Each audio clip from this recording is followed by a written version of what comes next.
Hello, gang! Welcome to Sketching with Izzy. Let me know if the audio is working. I think it is. But please confirm that it is coming through clear. How are y'all doing today? We are going to be wrapping up this sketch for animation style background. We did one last session. Music a little bit on me.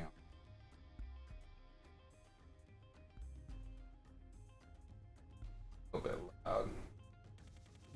Can't hear myself think. Mage, thank you. Welcome. So yeah, we are wrapping up this project. It's a freelance gig. I'm doing. I did a bunch of character designs for it already, and now I am doing some background style sketches. So the first one, get it real quick, was a little bit more realistic, with more naturalistic lighting. We're going for sort of like a Western simplified Ghibli kind of thing, and I think that's a good point on the spectrum for our design. And now we're doing a more kind of simple, more on the animation or Western style animation side of design. So we're getting a little more shapy, punching our silhouettes a little bit, and simplifying the lighting significantly. And we're going to be leaning on these really cool paint textures that we've got going. So yeah, and then of course we will be chatting as I go. What is new with y'all? Apologies for missing last week. It's been crazy. The big news for me is I got a new job. So that is the thing that's been kind of occupying my time and mind for the last couple weeks. I started this last Monday. It's very intensive, but it is kind of my dream job right now. So it's what I've been working towards for ages. So I'm a creative director now at a small game studio, and I'm working on a new title from the ground up, which is super exciting. I'm doing what I've kind of always done. I do the concept art, I do the illustration, and that's been kind of like a bread and butter type thing. But really, I love the writing aspect, probably even more than the art. So now I'm essentially writing an intellectual property from almost scratch. I mean, there was definitely some prototyping done, but I am giving it a skin and defining the world and working with a really cool team of awesome veterans and really cool people. So it's been so great. I've just been writing documents, so that's the weird part compared to what I traditionally do is with the painting and things like that. I am just writing my ass off, which is it's great, but also it really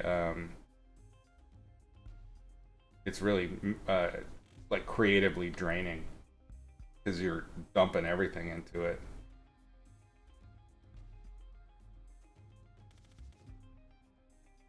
Donkers, welcome back. Yeah, it's been a while. Yeah, the last time we talked was for Netflix project. That was the Magic the Gathering series. I wrapped on that in July, like late July, and I've been just kind of freelancing since and interviewing at a lot of different places, but I hadn't really found the right fit. So I decided to be really picky this time and really take my time and not jump at the first gigs that come along. There it is. Found this little errant pixel back here, and it's bothering me. So to clean it up. Yeah, I interviewed at a bunch of places for different positions, and it was they were all great jobs and with really cool people, but I really wanted to see what I could do, you know, pushing my kind of career trajectory further. And a lot of these options were more in the vein of, like either continuing at the same level or moving laterally to something else. So yeah, it was really tough and kind of scary to say no and just kind of see if something better would come along, and it was like the stars were aligned. This gig, it's the CEO is a friend of mine. She was a producer at Neversoft when I was working, back then on like Gun and Tony Hawk, Guitar Hero 3, that sort of stuff. So it was just great timing. She built up a new company with really cool people that all were kind of looking for something different than the usual video game um, studio life, studio style, and it's very chill, but also really goal oriented. Because it's smaller, we're really able to kind of make decisions, and there's a lot of seats of the pantsing. It's good, really good. I love it. God.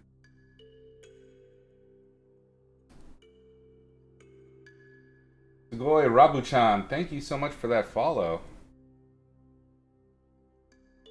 Appreciate it. Welcome. Doing this. Photoshop. Might be a little too dark for back here. Let's cool it off. Lighten it a touch. I really want to lean on texture for this. This isn't really going to be about defining all of the different forms. It's just kind of a little bit of visual noise.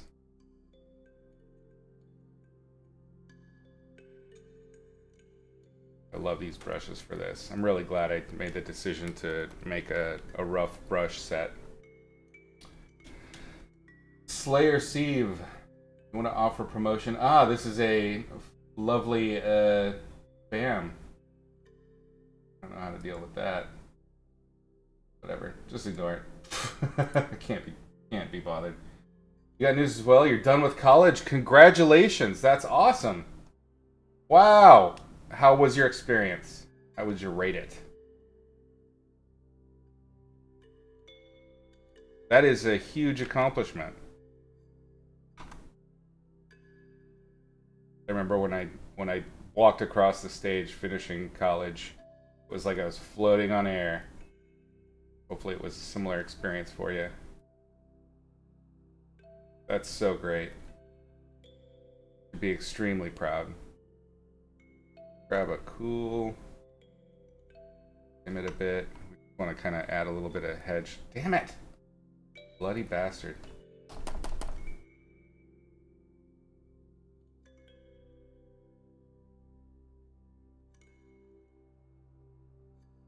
We're kind of doing the same thing as we did with the rocks. We're just adding a little bit of texture that's meant to kind of imply lighting. This time, instead, we're lighting the tops, giving the sky fill. Because we're working on something that's much more graphic, really worrying about the absolute rules of light isn't as big a deal, but we still have to pay homage to them,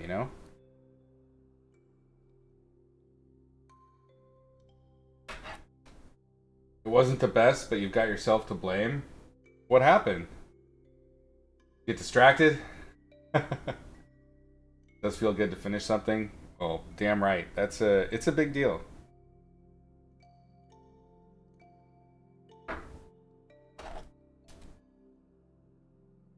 I want to do a little bit more with the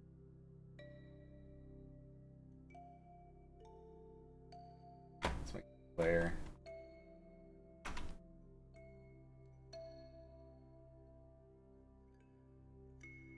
This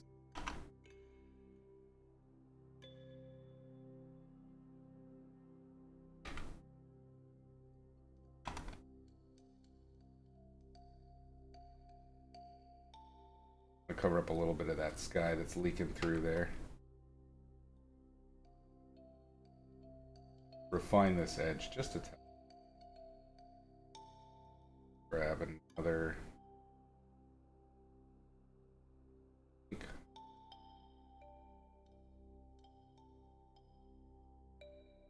There you are. This rough brush. You didn't take time to get to know people as much as you'd have liked. Ah, I understand. Yeah.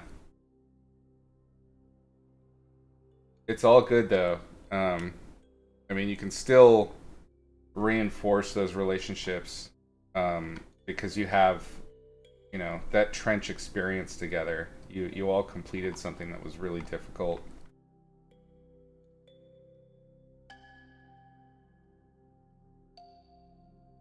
It is definitely worth it to put in that time and make that happen. I mean, prime example, the job I just got is, because of a relationship forged prior to this job years and years and years ago. I mean, over a decade ago.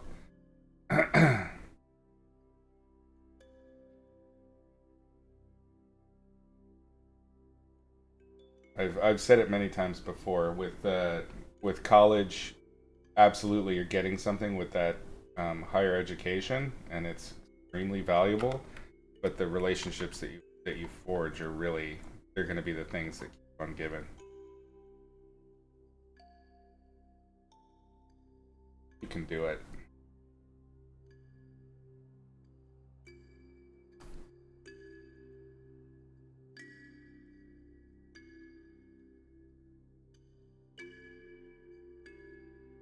I am not drawing in all of the roof tiling.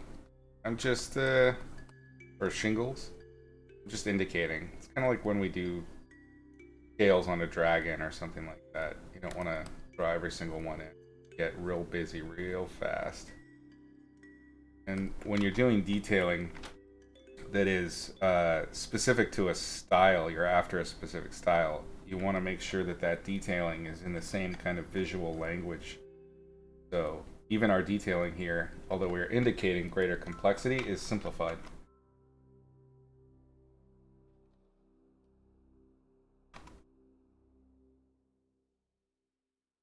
Might be too dark for this spot, but let's mix it down, do it all, and have a dark that's a little bit more color keyed.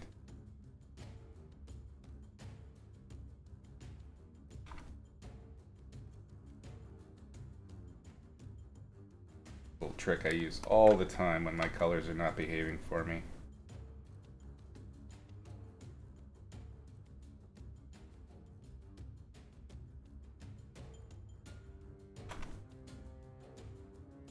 Because this is more of an animation-y style, we can certainly lean a little more on line, get our point across.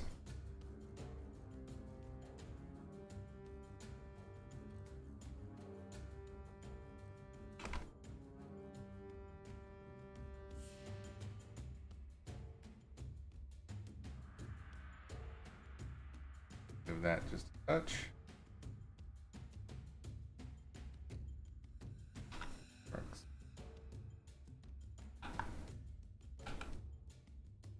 Y'all watching anything good these days?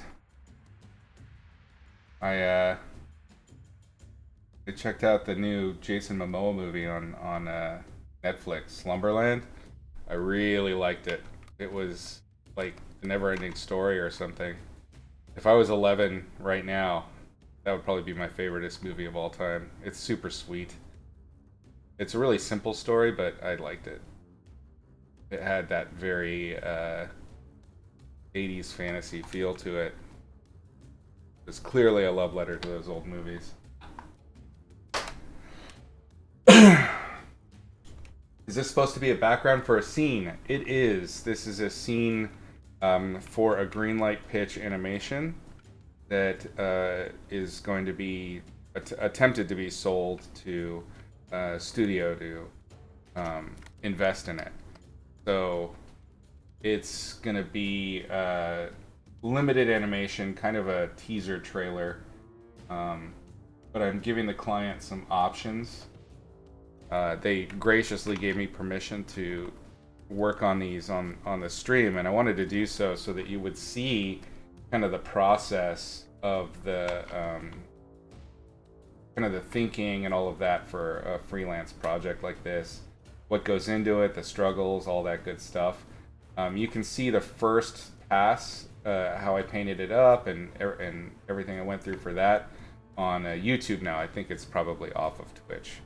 But my YouTube, youtube.com/Izzy Madrano, all one word.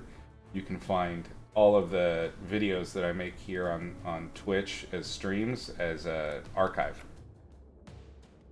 I recommend checking that out if you're interested at all in kind of seeing how this came together and hear more about the project itself. That's a little too much up there. Proteus, how's it going? It has been a while. Welcome back. Glad you could join. You've been watching Wednesday? Wednesday was great. I quite liked it. I think there was a little bit of kind of a weakness in casting, just a touch, but overall I thought it was brilliant. And the girl playing Wednesday, Ortega, she's brilliant. She did such a great job. And I did just, I think just because I was watching it on Netflix, it came up in my algorithms on YouTube. They started showing interviews and stuff like that with her. She's an extremely bright person, and it was cool listening to her thought process and putting together the character. Very, she will absolutely be worth watching in the future. I have a feeling she's do really well. I'm kind of with these textural slight lighting passes, I am trying to give it a rhythm. And rhythm's a real big thing with a more animation style approach. And there's a lot of rules of traditional illustration that you have to stick with no matter what, no matter the complexity. There are some things that stylistically should be broken and traditionally are. And that's what we're taking advantage over here with. Nope, that do not work. Don't like it. Dim it down. Pull it off hard. That's better.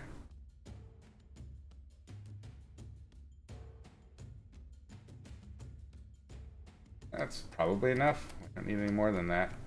I think we can probably leave these rocks. I always want to add more light. I'm such a render monkey. Let's see. See what we can get away with here. Have I had a chance to play the new God of War yet? I have it downloaded. A friend of mine was the lead VFX guy over there, and he sent me a copy. I have not actually... I've downloaded it, but I haven't turned it on yet. I've been distracted with other games at the moment, but I can't wait to get into it. Part of the reason is because I never finished the first reboot or continuation of the saga, and I really want to. So that is part of the reason I haven't gone fully gung-ho into it. There's so many games to play, it's crazy. And I tend to get, my process is usually I'll get fixated on one game for a while and then I'll move on to another game. I'm not really good at jumping games, because then remapping the control schemes in my head is always a struggle. I'm old. Can be forgiven some of that, right?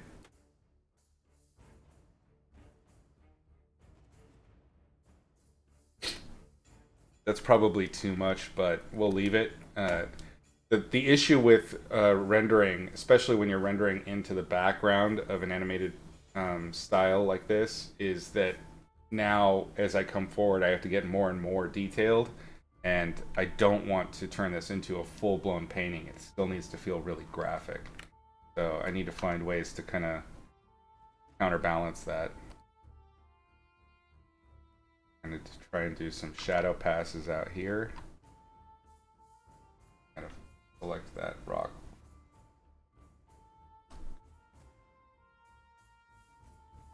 How about you? Have you gotten into the new God of War?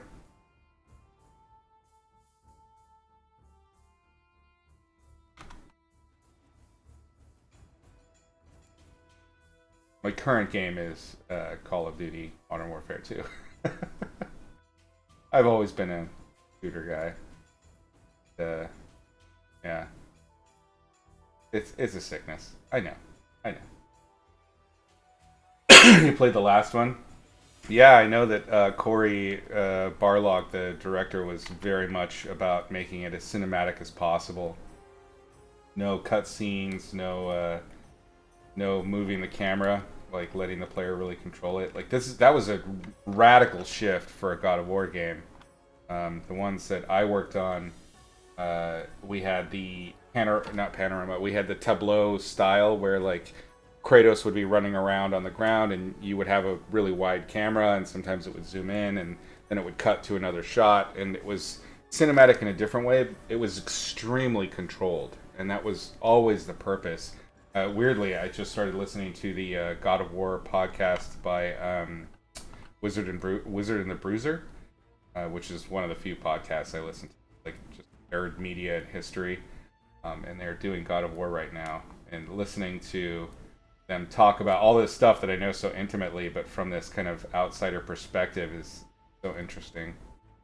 But they're talking about the roots of that the old camera style where David Jaffe really wanted to have absolute control over every experience that everybody had. And it's interesting that they still managed to pull that off. They still hit that, but did it in a way that feels really cinematic with the new God of War, but doesn't like take the agency from the player in terms of what they're looking at and how they're viewing things. Like that's a really bold move. And it looks incredible. I mean, the art team is they're some of the best in the world. No question. I'm not on the right layer for that.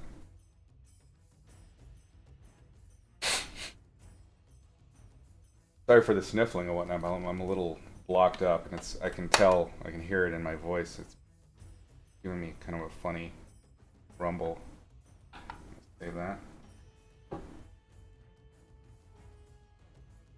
You watched a playthrough of the first one. That's probably a good idea. Or no, you watched a playthrough of this one. Yeah. I believe the writers did change. The writer was I think she was a producer or a tester. I mean, it's been a long time since I worked with these folks, but she was in a completely different department before, and then she took over as head writer, I think. So, I mean, I'm super impressed. That's really awesome. Proud of her. That is a big mantle to wear, you know? Take on. I think we could probably do something better with this. The edge that I've got established here. Tackle that real quick. See if I can just clean this up a touch. It might be that it needs to be simplified and made more graphic. It's a little too organic right now. So we could do something like alter this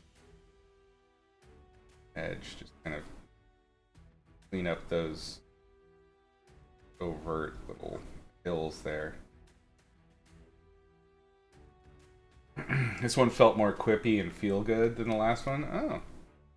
Did you find that to be better or worse or just a fun different take? What was your take there?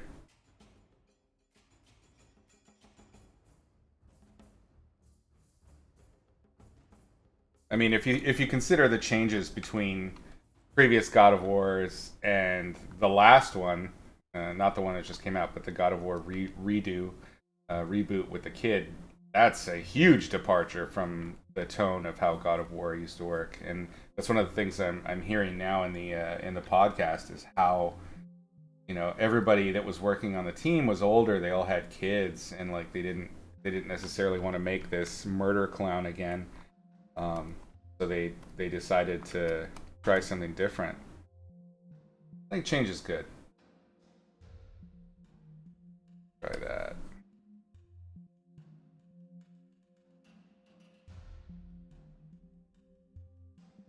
Yeah, I think that's a little bit better.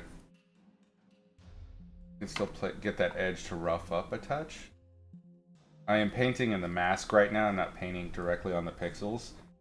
And this is when you're, especially when it's a more graphic thing. It doesn't hurt to make the permanent changes like masks or clipping masks.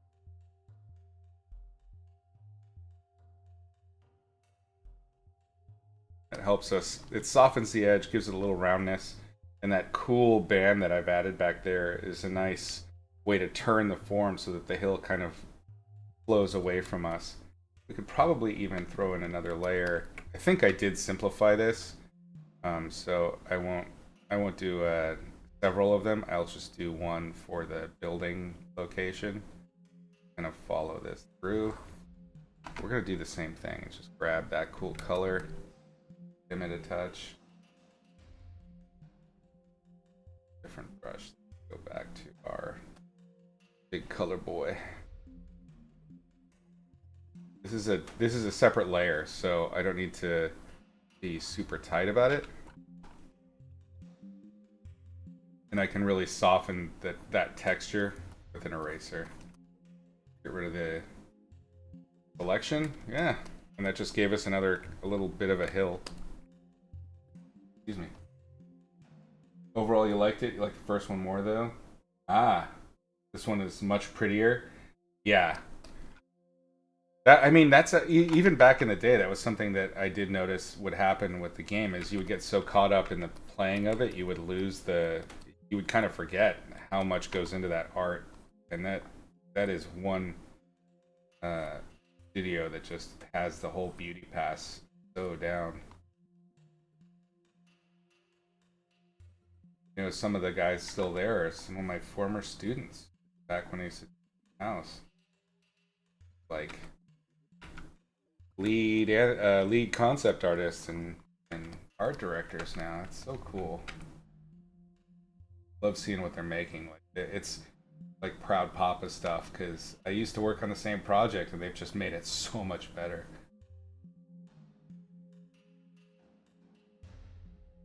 I think that's probably gonna be just a touch. Come on, Izzy. Yeah. It's amazing what a little bit of texture does in making it feel like more rendered, even though it's not. There's really not a lot of work that's gone into it comparatively. When we look at how much time and effort went into the rendering of this versus this, I think it's less than half the time. 1 second, I'm blowing up here.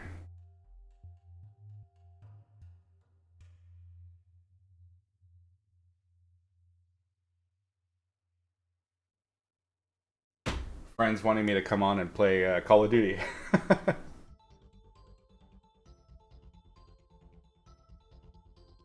I don't know if any of y'all play the Call of Duty franchise, but I really like this version of it. A lot less sweaty. Did I get any feedback on the first one? No, I was hoping to send them both together, and I was hoping to do it last week, but if you'll remember, I had to cancel the session. Part of that had to do with the new job. So my goal is to finish this version today, send it out this evening, and then we can talk about it next week and see what kind of feedback I got. I imagine there will probably be changes to make. It's a very small crew working on it at this point, but they seem to have a pretty strong vision of what they want, which is good. You want to work with directorship that is aware and working towards something. This is just kind of dipping the toe in the water, and the producers have the budget to explore a little bit, so that's what we're doing. Is we're trying to just give them some cool options. Try and make it as visually pleasing as possible for a sketch, with the option that potentially, if they like it, then they could just throw it right in and put the characters on top. That said, so I have done this as concept art. If this was actual background painting, that's a whole other beast. So I will have to come back in. And I do have them separated a fair amount, but because we talked about it a little bit in the last session, there's this kind of animation technique with backgrounds called parallaxing, and it's where you have your foreground, your midground, your background, and background and skybox all on a separate layer, and it's to mimic kind of a dolly left or right. So when you move the camera in one direction, left or right, and you can see this like when you're riding in your car or something like that, things that are close by move a little bit faster in the opposite direction where your camera's moving. And as each layer progressively gets further away, it moves, but it moves slower in the same direction until you get to the sky, which doesn't really move at all. And this gives that illusion of movement that is, kind of a trademark animation thing. But that parallax effect, you have to plan for it with the painting, which means you have to paint. For instance, if we were with our trees here, you couldn't just paint the trees and then paint what you see in the background, because the trees will potentially slide over the next layer. You have to paint that in. You have to get that grass covered, and make sure that everything is rendered enough that that illusion can be pulled off. So it's a bit of extra work. So we'll see what they say.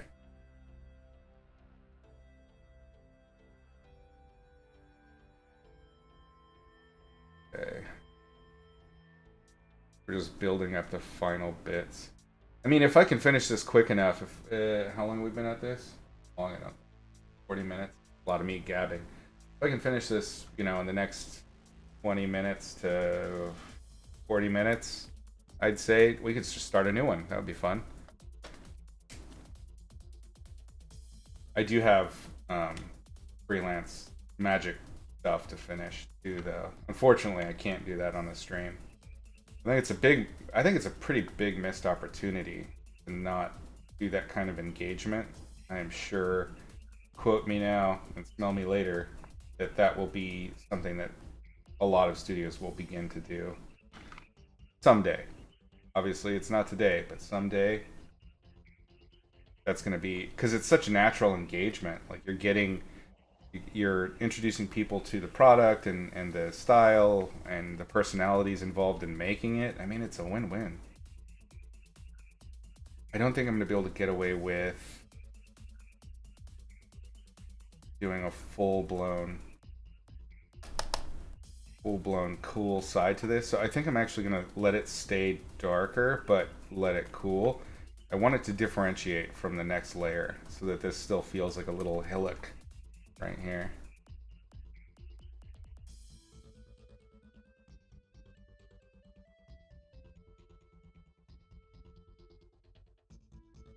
We're hinting at rendering without really rendering. We're not digging into it too much.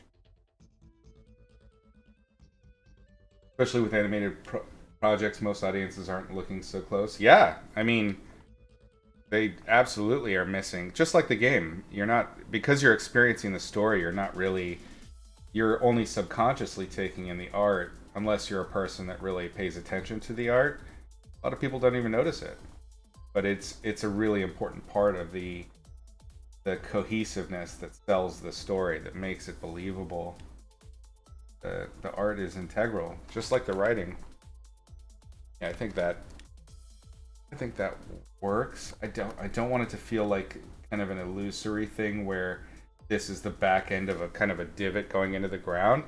I think when I add the flowers and then have the flowers draw over the contour of the little hill, that's going to solve that. So we'll leave it for now. There's a chance I may have to fix that later.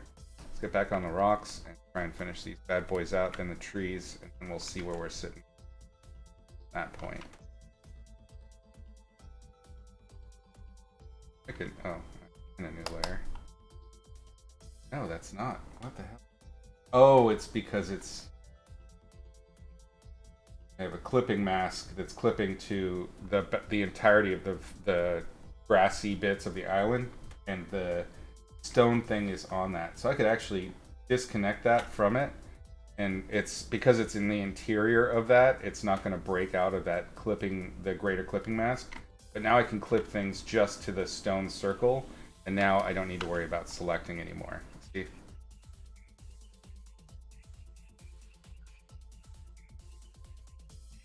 Look at my original a little bit.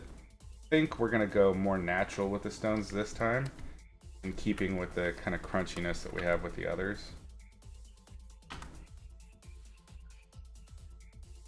Great opportunity to do texture with lasso.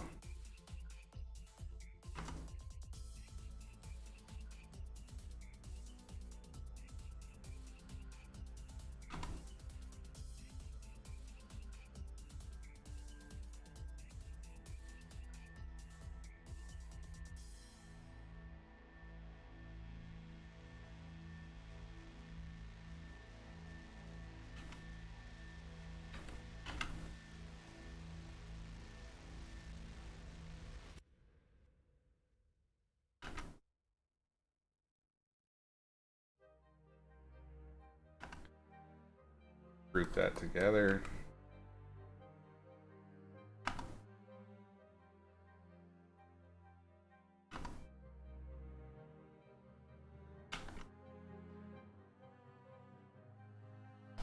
You'll see I'm still kind of paying attention to the light direction. And so I'm kind of painting the lower left corner and a little bit underneath for the stones, just to give general directionality to this form shadow I'm inventing here. And as I'm turning around this edge, I'm going to start moving so that the light is kind of coming from the other side of the stone. And it's just a little quick hint at volume. It doesn't need to be perfect. We kind of want to embrace the imperfections, because again, that's a little bit of a feature of this style that we're playing at here.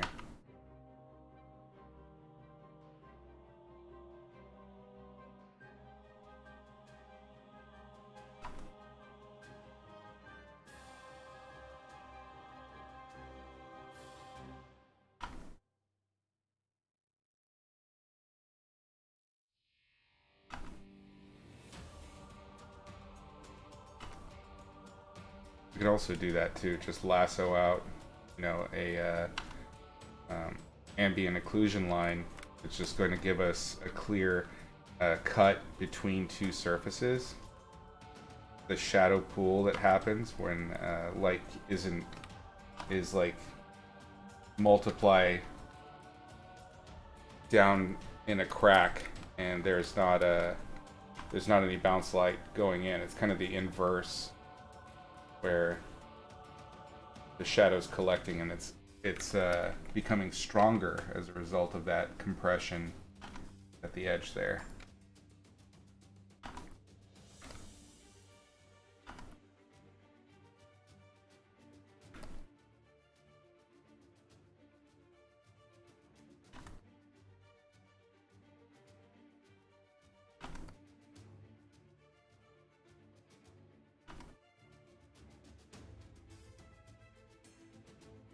Like I said, with the roofs, this style is very conducive to line work. So we're gonna go ahead and play it up a little bit. Oop, a little too strong there.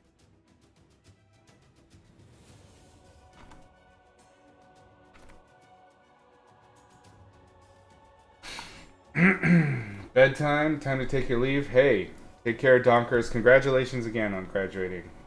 Should be very proud. Thanks for hanging out.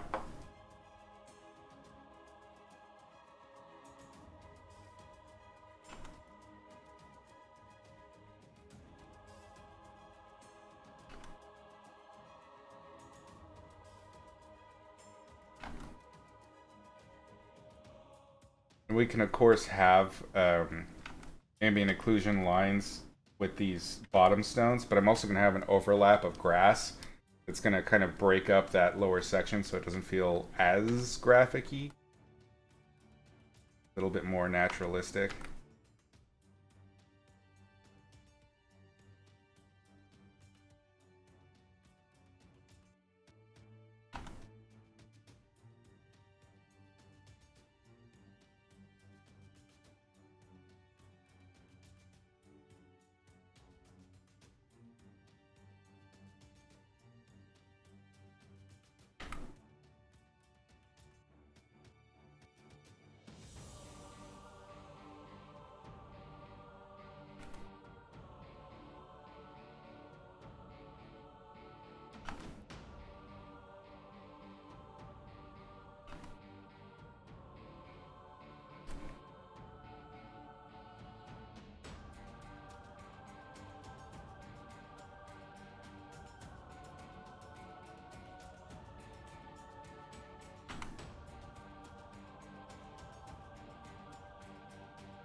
all I'm trying to do at this stage is to not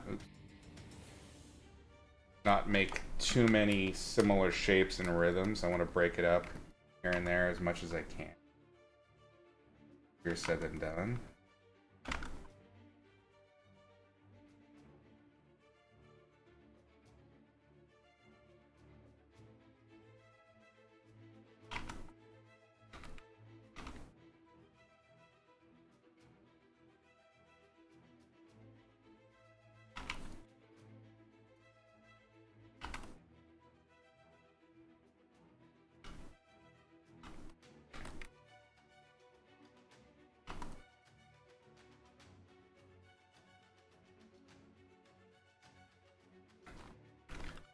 I need to be conscious of how the form is turning here.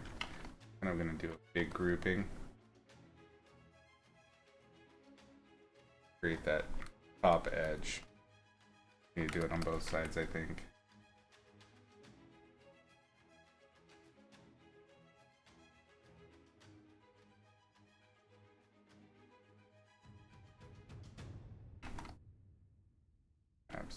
Darker. Darker still.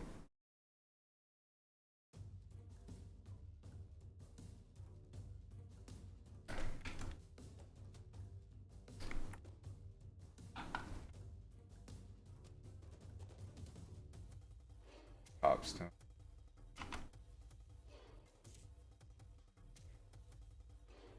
From my latest experiences in the industry, is the AR stuff gaining any traction? It depends on the usage. I would say in general, no, it's not. It's very boutique. I am sure that there are artists that are going to use it as like starters for paintings, like illustrations or maybe even concepts. I have no doubt that that will become a regular thing in the pipeline. But that said, as a final product, absolutely. I don't see that happening anytime soon. That's gonna be left more to the AI and NFT bros. Part of it is if you're any level of serious competency with illustration or painting yourself, you will find that while you can make really unusual images that maybe you would not have ever made outright, just painting it, you're not going to have the level of control that you're used to and that you want. And that cool image, as cool as it may be, will not ever really answer the specific needs that you're after, because it's really hard to control the prompts. I've played with it a little bit. It's not really for me. I see the value. I've even tried to do a little pipeline work with it, but I ended up changing everything so much anyways that it was kind of a waste of time. And it's not too dissimilar from 3D. I know a lot of artists use 3D in their pipeline, and I have done like Blender and things like that, but it is not. It's just so slow for me compared to just painting it. Like, it's just so much easier for me to throw my head against the wall, get it done, than it is to try to outsmart it. That being said, some people, it works for them, and that's awesome. It just, I can never get it to work to a point that it's making my life easier, but also ensuring that my paintings still have that life that I feel is an intrinsic element to my own painting style. I have a feeling AI is going to be just this.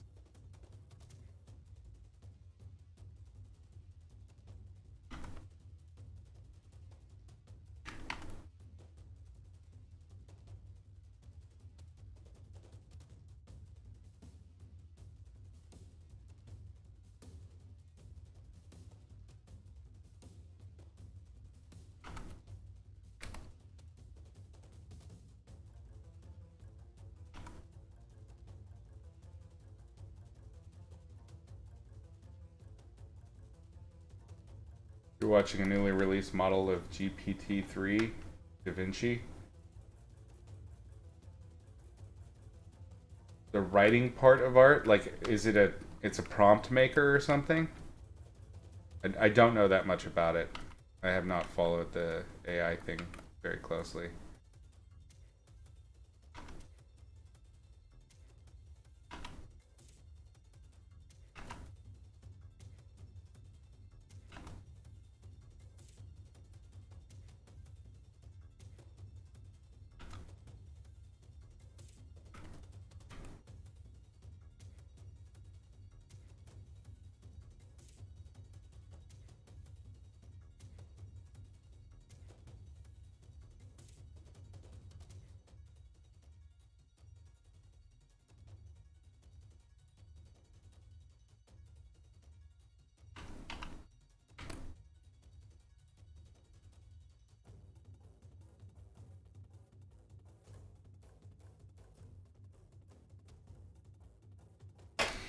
You can understand and generate natural language. Quite spooky. That's cool.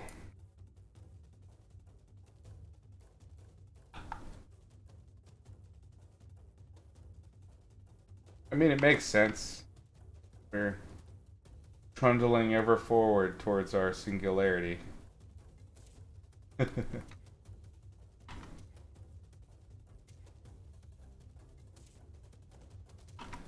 Can't stop messing with that stuff. You delicious.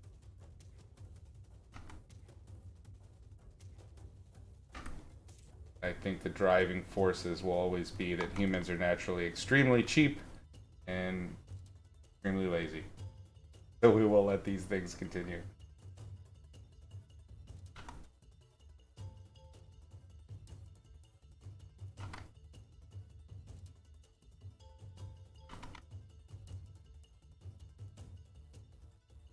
Trying to wrap your head around the AI stuff. But it evolves so fast, nobody seems to have any idea how it will affect the art industry. No. You can't know. I mean, it wasn't even that long ago. I was, just getting out of college and stuff when it was verboten to use photos in your paintings. Like there were whole scandals and everything about it, where there was just suspicion of using a photo directly in a painting was like the end of a career kind of deal. And now it is so common that it is essentially a core creation element that everybody uses, especially in concept art. But there was a time where it was not cool. Yes, there were some major dramas, and I mean, people quit art. It was a whole thing.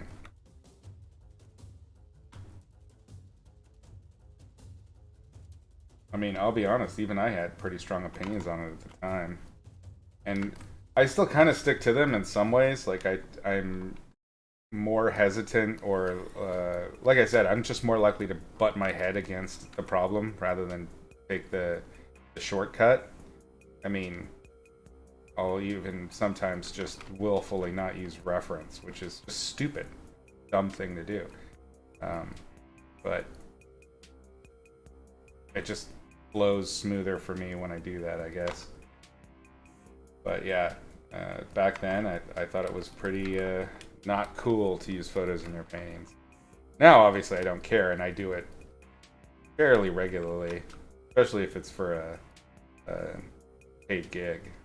I'm less kind of passionate about the end result.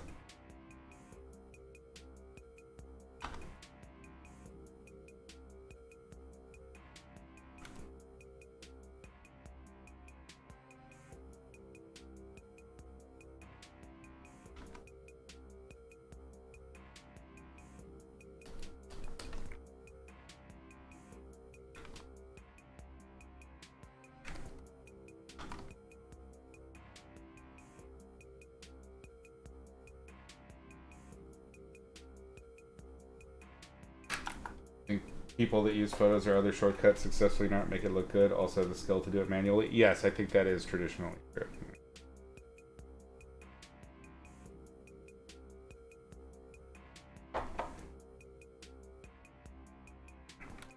I do see, like, even with pros, when they lean on a technique like that really hard, um, you can see the stitching. If that makes sense. Like you can kind of, when you know how the sausage is made, you can kind of see it a little bit easier, and it stands out more.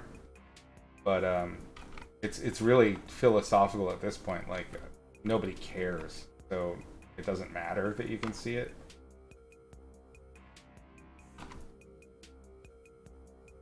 And I mean, art goes through and has historically gone through these major shifts like this. You know, when photography came on the scene, doing realistic renderings of portraits and stuff just became unimportant. And you got, you know, all the various modern styles, Dadaism, modernism, all the isms from that history, and that was because of just a tectonic shift in the technologies available to artists and then how they were used.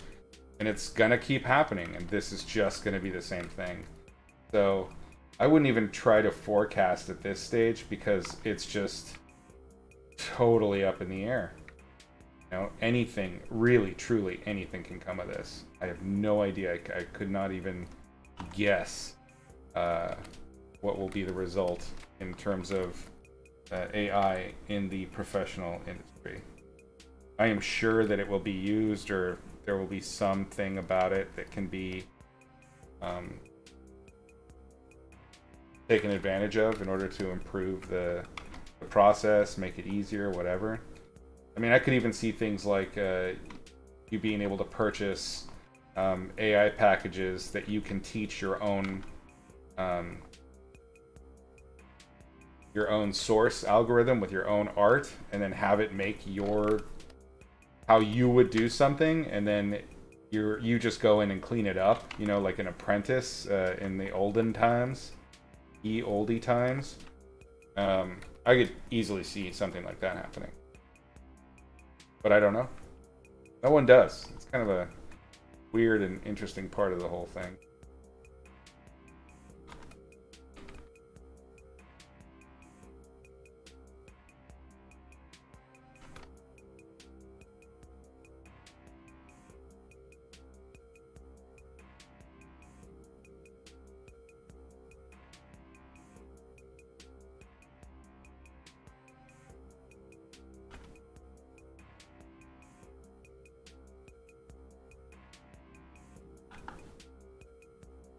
Main problem you see is it's basically stolen art, or trained on stolen art. Yeah, that is true. That is a big difference. But the people that really like it, I would say arguably the majority of them being laymen or uh, untrained artists that don't have training or an appreciation for it, like that's gonna still be enough driving force for that market to maintain. So while we can certainly have issues with it, it's not going anywhere. I can promise you that.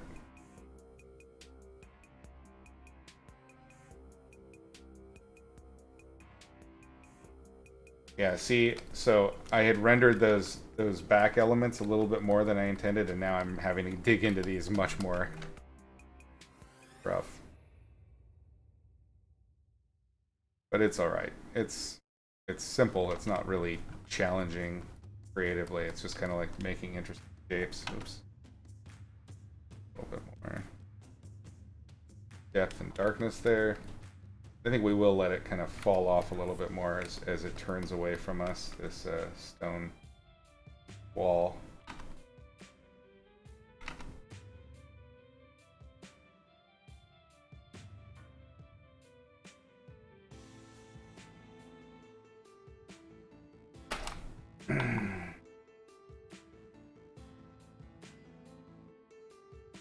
Majority of artists are against it. Clip Studio Pro got a big backlash after announcing an AI generator feature in their future release. They retracted it after a couple of days. Yeah.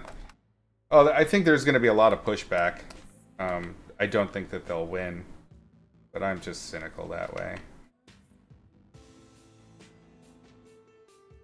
I mean, it may be that they win insofar that the AI engineers actually bother to try and make an ethical version of their engines. I could see that potentially happening. Enough of a fuss is made. I mean, you've got really amazing artists like Carla Ortiz. There's a few that are kind of leading the charge against the kind of abuse of artists by AI engineers and the outright theft. So thank goodness for them. They are fighting the good fight. Support them any way you can. I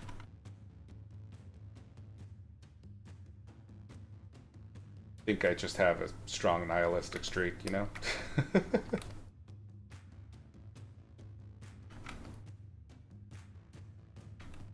Maybe not nihilistic. I think maybe it's a hermit thing where I've been out on the edge of this community for so long. I mean, especially with the living on the boat stuff and all that, that like I just don't feel like I'm part of it in the same way. So I don't feel like I really have a right to say anything. Or not that I don't have a right, but just that I don't have any there's more for me to be gained by not like having it affect me so much. It pisses me off just like it does anybody else, but at the same time, like, my irritation isn't really going to change too much because I do not have the kind of reach that other better artists have that are already carrying that flag. You know what I mean?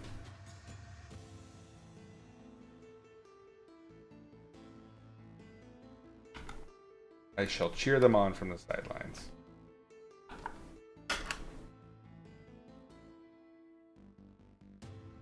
Yes, I agree 100%. AI somehow will be part of the art industry in the future.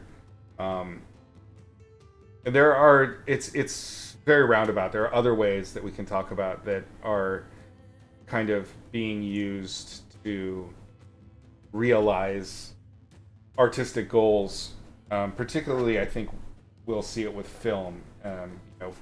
Things along the line of face replacement technology, stuff that they're doing with the new kinds of 3D scanning, where they can scan materials now, not just form.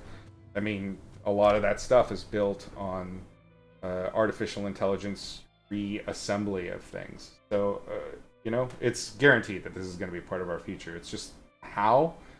So beyond that, conjecture is just not.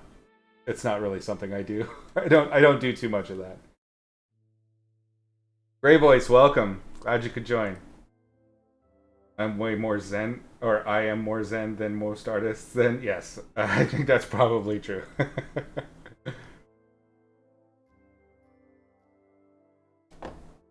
I have come to terms and accepted the fact that I will make the art that I like to make, and I will live my life and enjoy it. But I'm not going to have any lasting impact on any of it. And in the end, if entropy is to be adhered to, no one will. So really, there's some, it's important to stand up for your beliefs and fight good fights, but at the same time, like, not at the absolute cost of your general contentment. If you can fight the good fight and not have it completely overtake you, then you're doing it right. And I think a lot of that. Whoa, Jesus! Oh, I just pooped my pants a little bit. I need to change that sound so bad. Naomi, welcome, Naomi and all. Glad you all could join. Hi, Skywarp. Oh, that sound. I have my music turned way down so that there's just like super huge blast. I'll have to watch this again to see how bad I jump when that happens. It's crazy. Oh, I gotta wait for my heart to slow down. How are you all doing today? Were you doing some painting?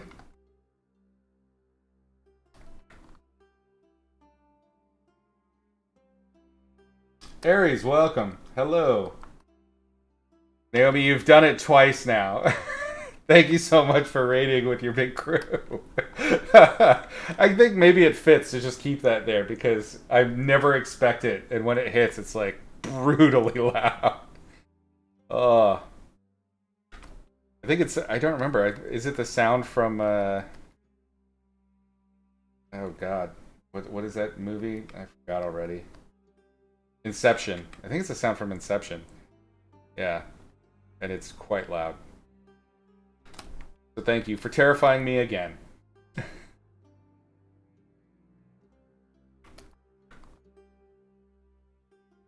We are finishing up my animation style test that I started the last session. And we're talking about AI art and its effect on the industry, potentially. We're also talking about maintaining general happiness while the whole world is pooping on us as artists with this AI stuff. No, we're really solving life's problems right now. So glad you could be here. Nothing to report other than chill vibes. That's cool. What were you painting?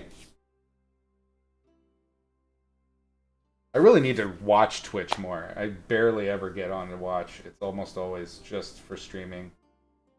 Gotta catch up on everybody's stuff.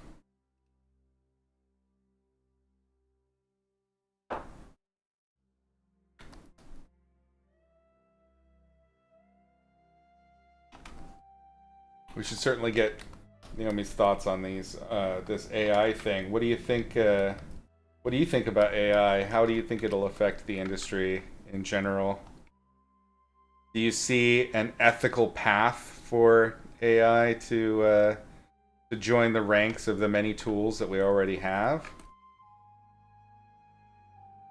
We're doing a Dark Souls piece and a study. Damn! Ripping it up.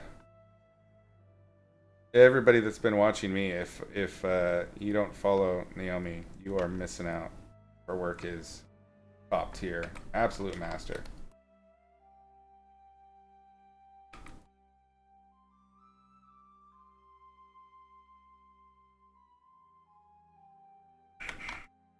Oops. Helps if you select first, think that. It's the long part, the rendering part. That's good. That's the chill relaxation mode. Turn on the music, wait for the insection boom. Ay ay ay. That error really drives me nuts. Let us grab this whole thing and just drag it down just a touch because there's this little pixel of green poking out down here that I hated. Guy Warp, you see us losing a lot of jobs with AI? Our teams be cut in half? Possibly. It's possible. It's definitely gonna cause like a big rend in the system. It'll be as big. I think it will be as big, if not bigger, than photography coming onto the scene and changing, representational art.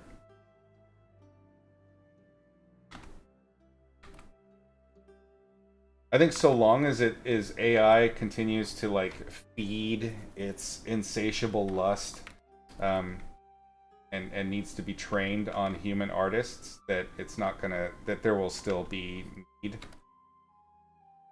When it can actually invent for itself, and I certainly think that's a possibility, then maybe I'll have a little bit more concern. But I'll still just be like a hobo living in a cardboard box, cackling to myself, painting weird tentacle monsters.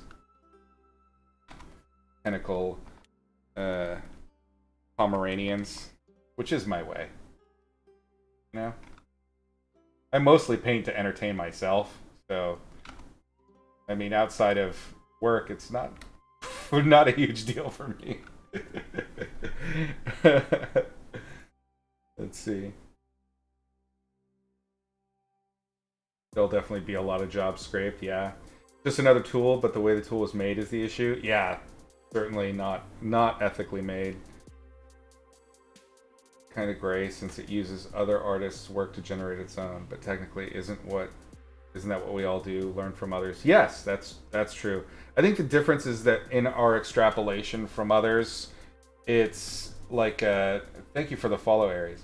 Uh, it's more organic. I mean, obviously, the way we do it, and then that extrapolation results in something new. I think that's something that humans and just creativity. I think that's kind of the definition of creativity, is taking two disparate things and then making something wholly new out of it. I don't think it's there yet, and I don't know that it ever really could be, because we make connections that have this unique function where, like, when we combine two things, sometimes it will be as though those two things should have gone together this whole time. And I just don't know. I mean, it would require a different kind of awareness. And I'm certainly, I mean, I think it could be possible that someday they would get there, but it's definitely not there yet. The way it matches things together now is much more visually oriented rather than conceptual.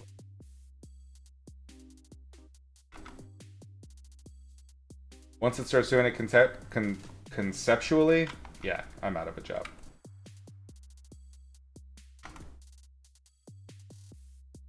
But that's all right. I'll just go live on the sea again. That will be the last frontier for the robots to overtake. All artists welcome. Creators in general. Come on out. We'll start a big raft city. We'll brew our own booze. We'll be like the Nebuchadnezzar.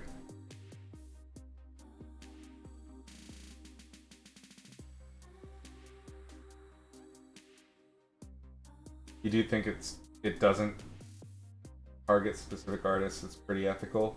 I don't know how you can't target artists, because the artists are the ones that are making any of the stuff that it's trained on. Certainly, when you're looking at the entire oeuvre of an artist and using that as a backdrop for the training, that's a far worse scenario there. But no matter what, the pixels that are being punched together are taken from other images that already exist.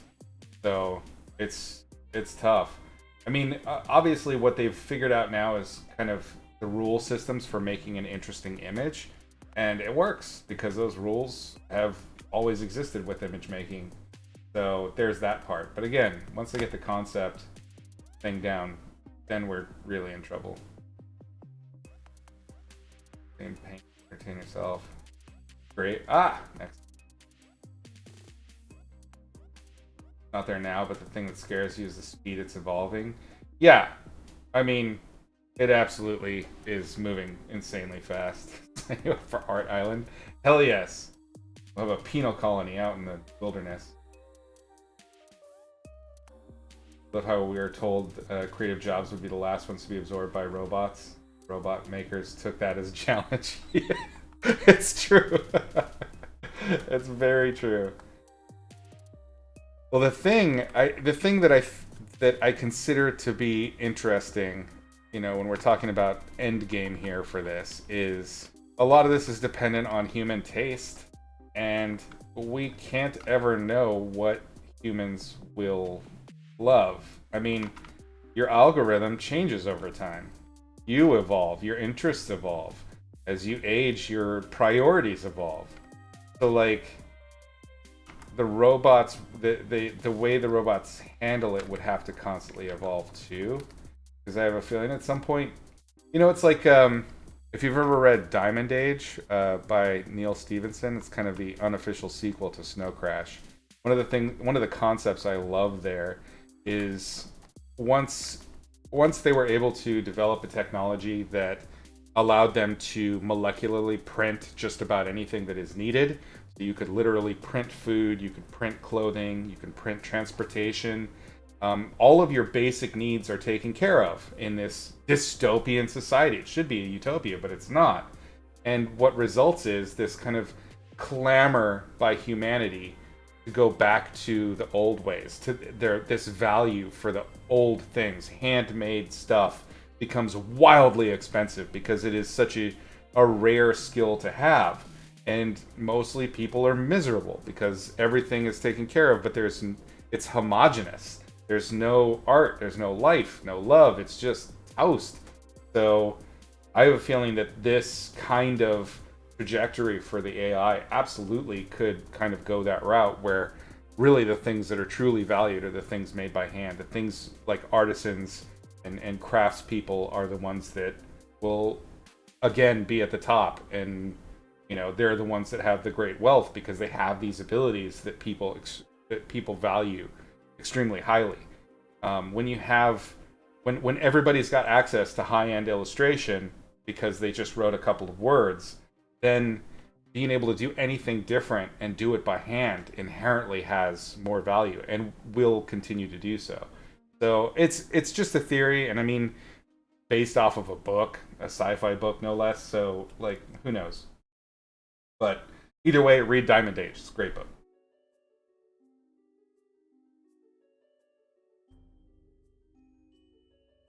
Mika, what was the name of the book? Diamond Age, The Diamond Age by Neil Stevenson. I believe his is Neal.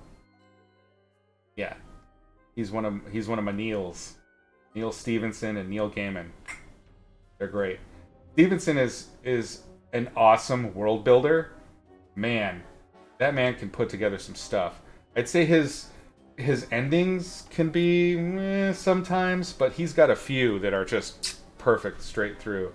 Diamond Age, I loved. Reamd is amazing, straight through. Seven Eves, yep, that's NEA, yeah, great author. Seven Eves is a really intense story. That's kind of like the Three Body Problem, where it's a story that takes place through generations and kind of follows through. It's very clever.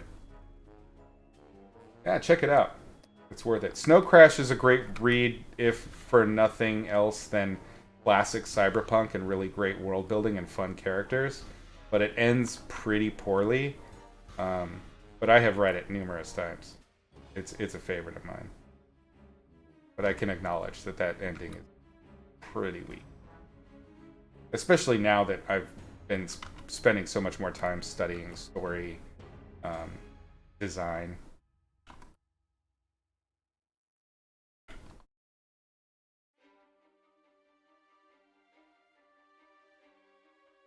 Also like digging up kind of new random books. I think I mentioned it in a previous session, I can't remember, but I just finished reading a couple of months ago the book Sleeping Giants, which is like a sci-fi kaiju story.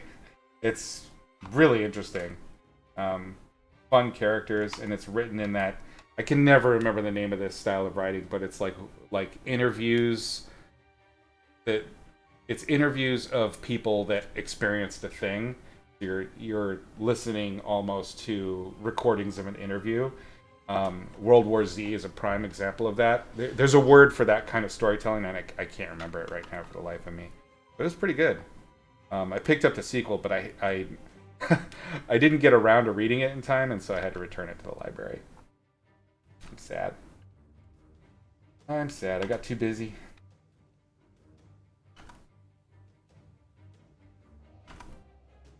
The one I'm on now is Three Body Problem, but I have been so busy with writing for the new gig. Um, it's very creatively demanding and exhausting. Full time writing and world building, it is a whole other thing, I tell you.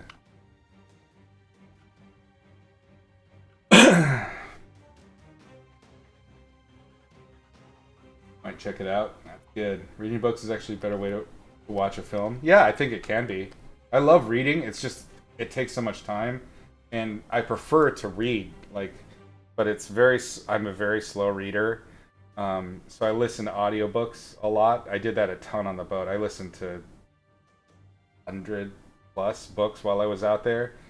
But now, when I'm doing other work, if it requires any thought or any kind of writing, I can't listen to audiobooks. I can listen to music, but I'm one of those people that if I'm actually like typing on something and writing, and I listen to speech, I transcribe the speech into my writing. It's very weird. I don't know a lot of people that do it, but I have done it in many. Even when I'm handwriting, I will transcribe what I hear rather than writing down what I intended to write. So I'll have written several paragraphs, go back to proofread or do a light editing, and realize, holy crap, I just wrote this episode of The Wire, like word for word. It's very weird. There's something wrong with me. I know. I know. Don't judge me.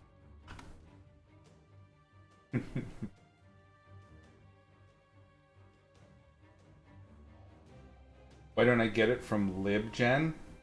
Are you talking about book audiobooks or what there? I mean, I'm checking these audiobooks out now from the library here in Portland.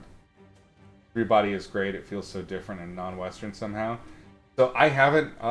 Full disclosure, I have not fully finished Three Body Problem, but I know the entire story because I got obsessed with. I kind of went down this like YouTube wormhole and got really into the sci-fi and the storytelling in it.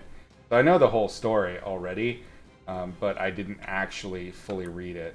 And I know it's a bigger series in general, but yeah. I love the concepts in it, the philosophy in it. It sounds just incredible. The whole Dark Forest thing. Um, there's amazing concepts in there. And I love that the Dark Forest is just like the answer to the Fermi paradox. Like outright. They're just like, this is why. And it's completely plausible, and that's terrifying. Good stuff.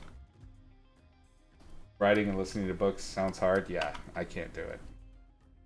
Do that all the time. You can't write with music on because you transcribe the lyrics. I can tune out music, even music with words, but when I'm listening to people speaking, it gets transcribed. But I'm glad I'm not the only one. That's funny.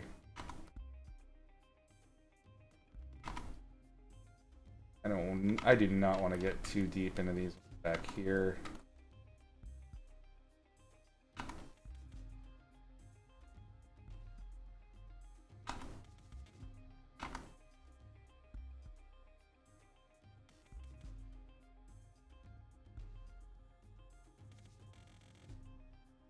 I want to leave them graphic. I'm okay even with the like little scraggly bits of lasso tool artifacting because it's not going to read.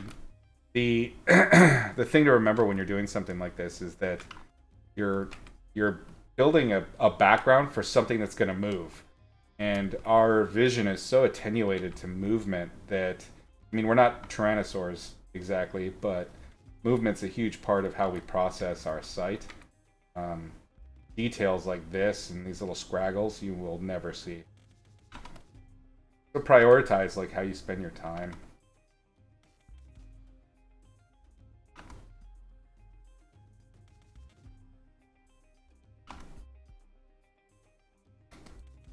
That's probably pretty good. I'll add a little bit more highlight on some of these back ones, but we'll call that the rock wall done.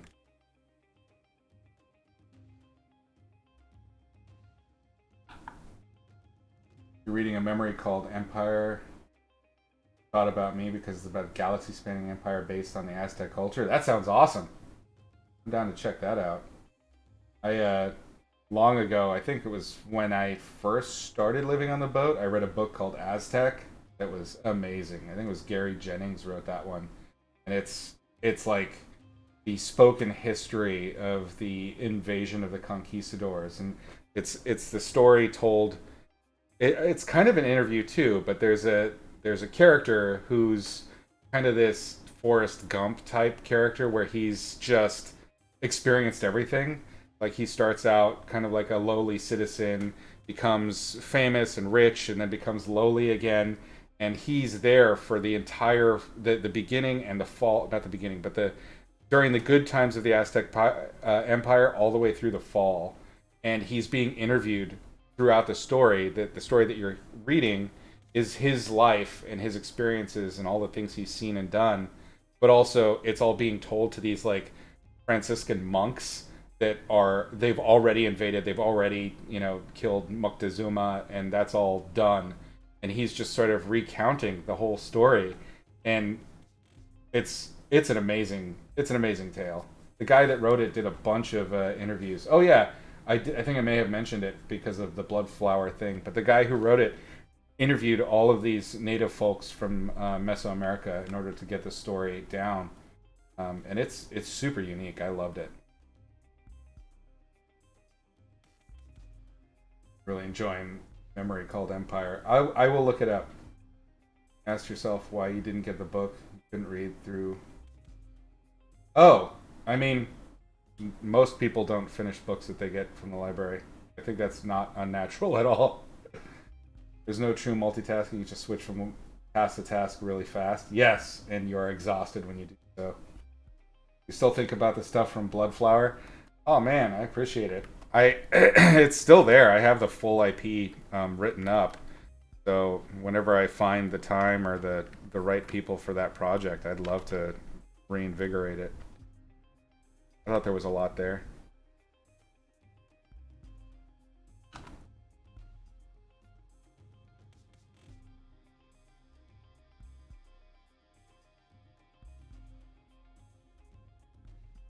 Get some top edge here to these things. You fail to read books from the library too? Yeah. I'd say I have a success rate with library books of about 30-40% tops. It's different, you know. Like with Audible, when you're paying for it, when you buy the books, things like that, I tend to be more apt to focus on finishing because I invested. Whereas with a library book, you know, it's easy to kind of forget you even have it. I do like that I can do all of my library lending and borrowing through an app, especially with the digital files. So I never have to go in there because my local library is nasty. I don't have to go in. I don't have to worry about late fees because when my time is up, it just takes it back. Which probably also lends to my inability to finish the 70 to 60% of the books I check out.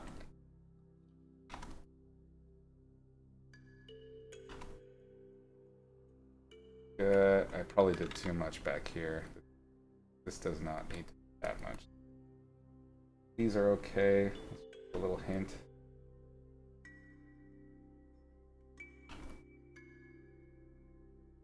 That's enough. I don't like this lost edge up here. It's not really giving us anything. I'm just going to tone it down a touch. And we'll just say it's under the tree, so picking up a little shadow. Now let's figure out that maze and add the flowers. I think we'll do the trees last this time so that I don't get so fixated on the texture of them. I think if I approach them the way I did the rocks, it should be okay. But yeah, go ahead and start that path. We'll put it here probably. It may even be. Let's start it outside first so I can draw it.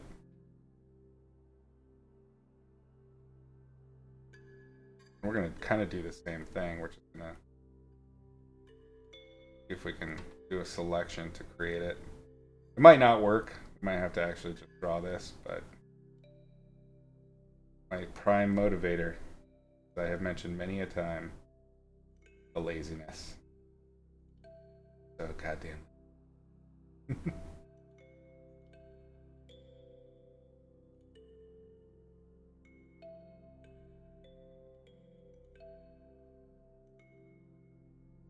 Gray Voice heading out. Probably missed you, but thanks for hanging. Good author you found lately is Blake Crouch, Dark Matter and Recursion. Those, I think did they make movies out of their stories? I've heard of Blake Crouch. Must be fairly big.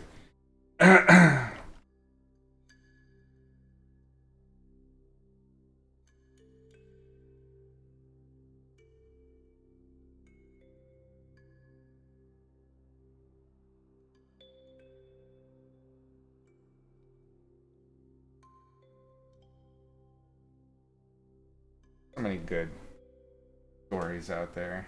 Great writers. I wish I had. Sometimes I wish I could just read and not do anything else. I did that a lot when I was a kid. I was a freakishly avid reader. Certainly did not help with my social life at all, but man, just the voracious intake of media, I really feel like that was such a important feature. Yeah, that way. Cut this out. It was an important feature in my career. I really don't think I could have done what I've done without having been a massive nerd.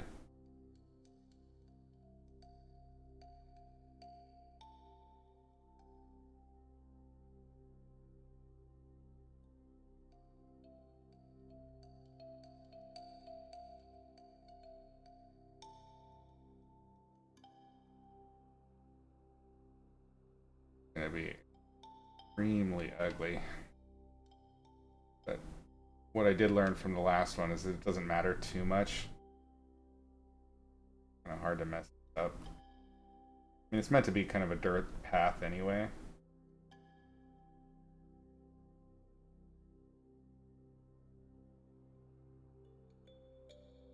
Need to try and maintain kind of a rough level of separation between the different lines.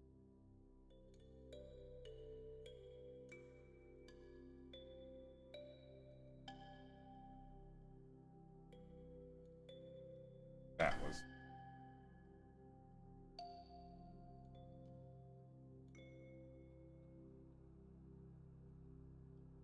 series made from some older stuff. Wayward Pines. That sounds really familiar. I think also probably informed some video games. I've definitely heard that.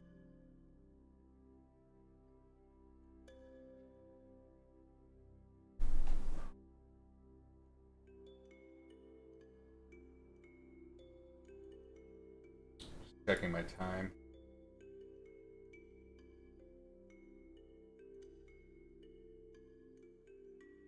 Definitely gone over my chatting.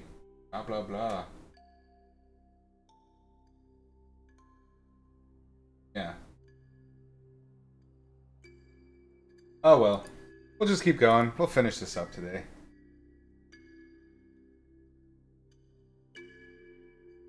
I know it's not as interesting as monsters and goth chicks. I get it.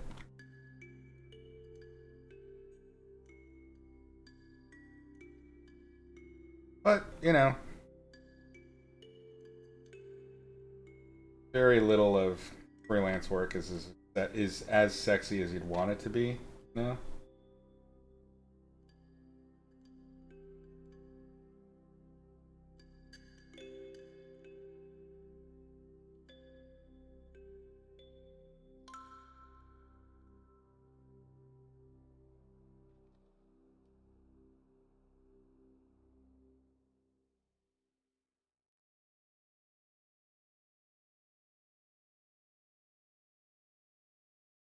I think we'll finish out this line here and then make the path come off.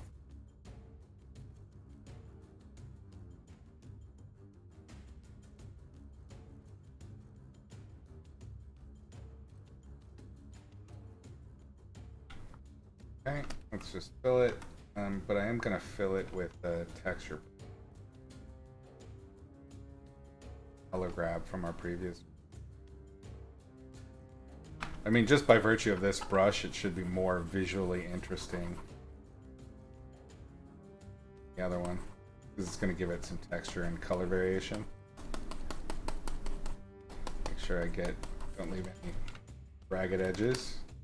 I'm going to copy it because just in case. Anytime I do a major transformation like this, I try to keep a copy just in case. Why can I?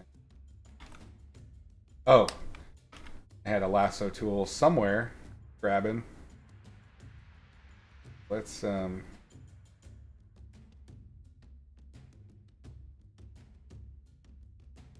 verse it.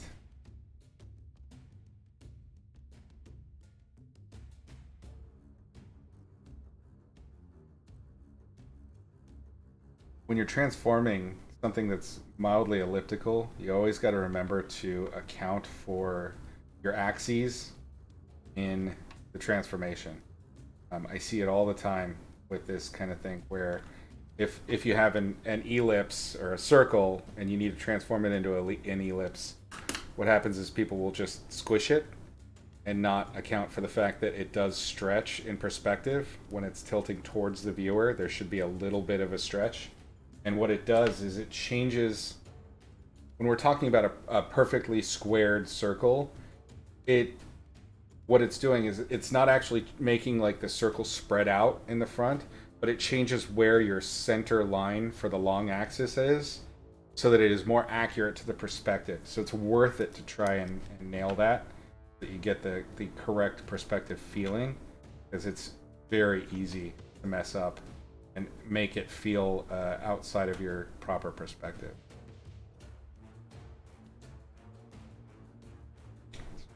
This part down. We're gonna have to do a little bit of a warp here. Make it.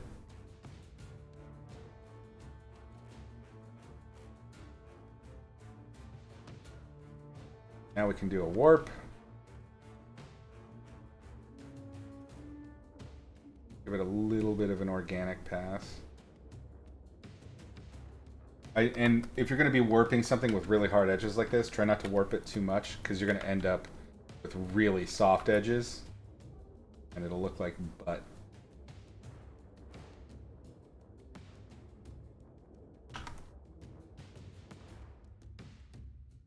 Okay, so we've established the placement. I think we can touch more.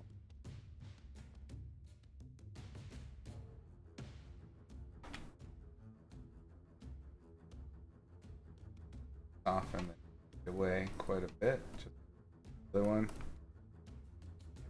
A little bit here. Texture it up a touch. Save it. Coming back to the AI stuff, a side effect could be that less young people would start learning art the classic way and just become prompters. Yeah. Like I said though, once the pendulum swings so far in that direction, the value of people that can actually do it from hand, from scratch, will become greatly increased. And it will become a niche, bougie skill set. And then we're talking about art painting teachers, being millionaires because the fashion is to have original human-made artwork. It's going to swing back and forth. It's just, that's how it's going to be. I guarantee it. But yes, in all likelihood, art will fall off as a interest point for young people, especially looking to make a career out of it. But if you think about it, that pendulum has swung pretty hard, even in our own lifetimes, right? Like, it wasn't that long ago that art wasn't really considered an important field of any kind. Like, it has been a long-standing joke that the starving artist concept, right? But with the advent of video games, the changes in how cinema works, the respect that art gains now, the explosion of comics and visual media, but I think video games is probably a big part of that. It made art as a career sexy again.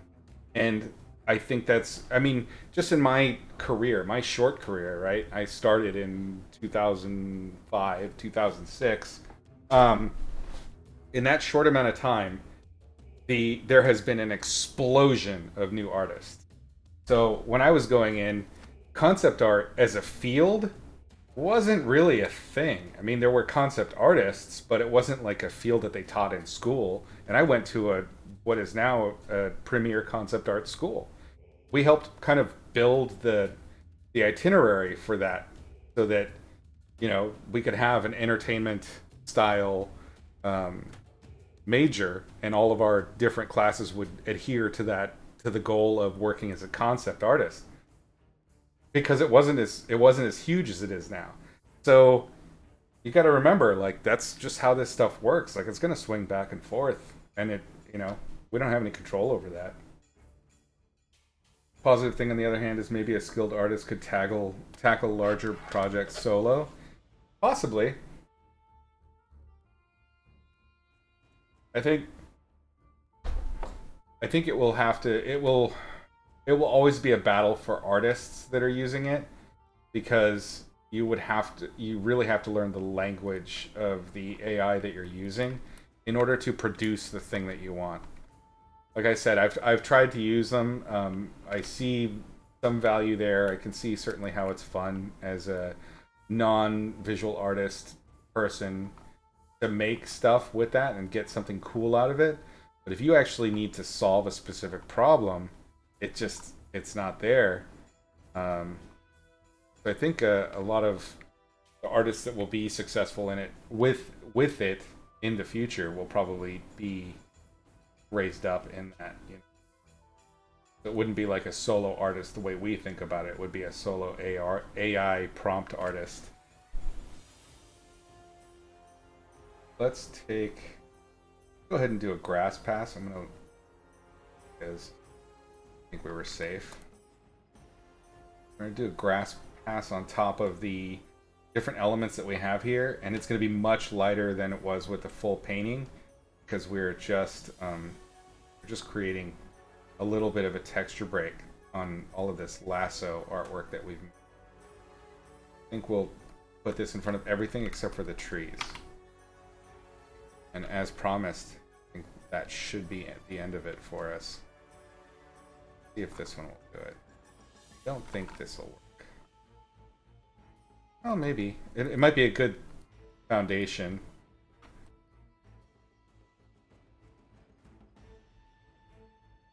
All I'm doing is trying to break up these hard lines just a little bit here.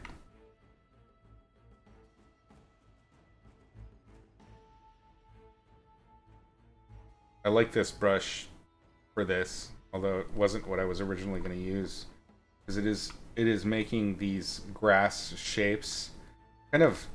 You can see these little broken lines where there's this implication that there's a turn of the blade of grass that's going down towards the ground. It's just, that's how grass works, right? So why would grass come out sideways like this? But when you're looking at grass, especially when it's in mass like this, it's changing direction and folding in different ways and picking up light and shadowing in different ways. So you do kind of get this almost random set of parallel and perpendicular lines that create that effect. So this brush is actually kind of fun for this. We will come back in and give it another pass with something that's more bristly. And for those of you that are new, just joining us, I went through and cleaned out all of my digital art style brushes, and I've tried to only keep things that feel like a traditional brush setup. So it's been, if you look at it, this used to be many times this size. You know what? Actually, this isn't my new one. I went back because I was working on Magic Card, but the new one, the new cleaned up version, is only like not even 3 rows, I think. But I am using just the brushes that I kept from that. So still, it amounts to the same thing. There's just a lot of crap in there now.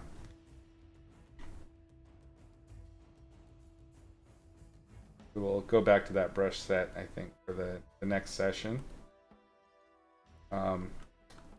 In that news, related to the new job, obviously, I'm probably not going to be able to do weekday shows the way I was doing them before. Scar Brutal, thank you very much for that follow. Glad you could join us today. For the first month of this job, I'm on as a 1099 artist, so I'm a freelance, or not artist, but creative director. I gotta remember, I'm that now. I'm there on a 1099, so I'm freelance. But in the new year, we're switching my contract over to a W-2, which is full time. And with that W-2, I've got it set up to do 4-day work week. So in January, I think we'll come back to doing 2 shows a week, where I'll be painting on Friday and Saturday. But for now, it will be just Saturday for the next few. Such is life. As we go back further into the distance with our little grassy brush here, we need to make it smaller because these marks that it's making have to change in scale. If we stayed with the same scale that we have in the foreground up here, these ones, right, that are like this big, back here, it's going to break the scale. So always remember that. If you're going to play with texture brushes, or even if you're doing this traditionally, you need to account for the scale of your strokes as they go back into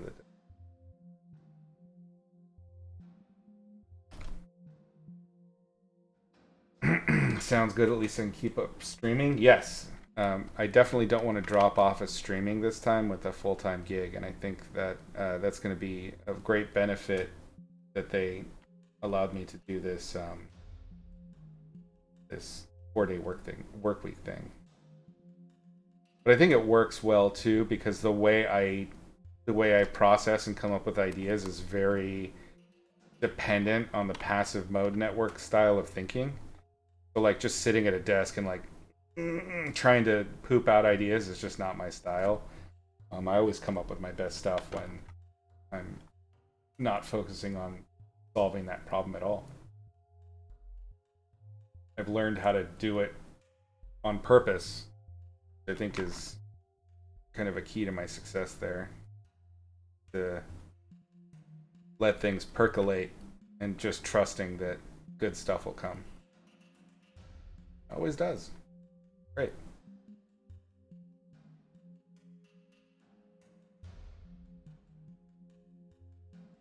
That means your head is always stuffed with lots of shiz. Yep, that is absolutely true.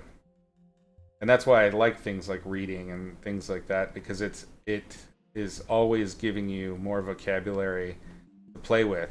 Because your head, especially like the idea aspect of it, is very much like the AI, the art AI things we've been talking about. Your brain is a problem-solving machine, and what's cool about it is that the problems that how it solves problems is unique to you, right? So you have your own AI problem solver going on right there, and if you can trust it and feed it the right stuff, it will generate really cool shit without you really trying.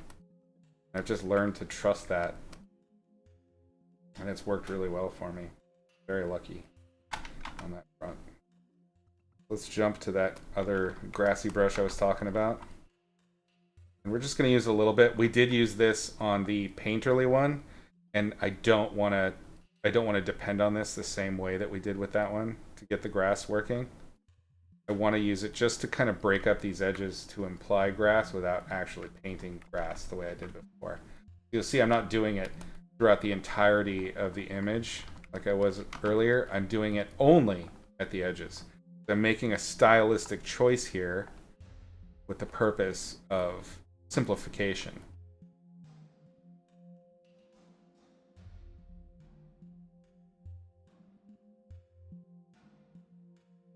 There's places where there's a bit of overlap.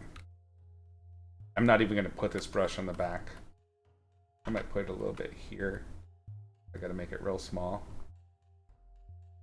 Again, this is just to break up that edge, the bottom edge even. I'm not even doing the top edge.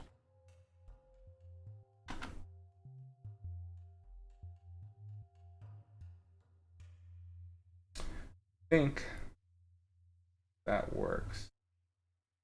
So we can bring this, because that's overlapping everything else. What I want to do, so I want to introduce textures that are going to overlap all of the green here to unify these new brush strokes that I've put in. So what I think I'll do is make a new layer, and I'm going to use that fill brush, but I'm going to do a really crazy color this time. And it's only for masking purposes, because I want to see. I'm picking a crazy red. I'm putting it over all of the brush strokes that I just made. So I'm going to clipping mask so you can see. Okay, those are the brush strokes I just made as we were talking there. What I want to do is unify those brush strokes back to the greens that I had before. So I'm going to change this and blend if green. And if it's not green, I'm going to turn it off.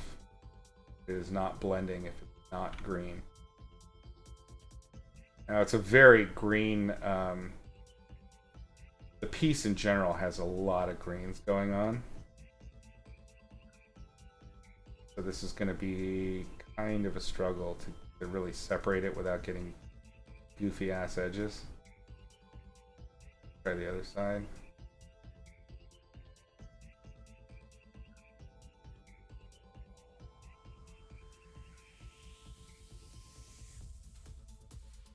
Let's try blue.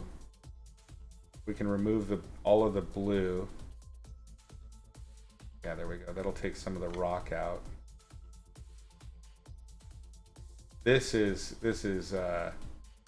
extreme Photoshop black beltery.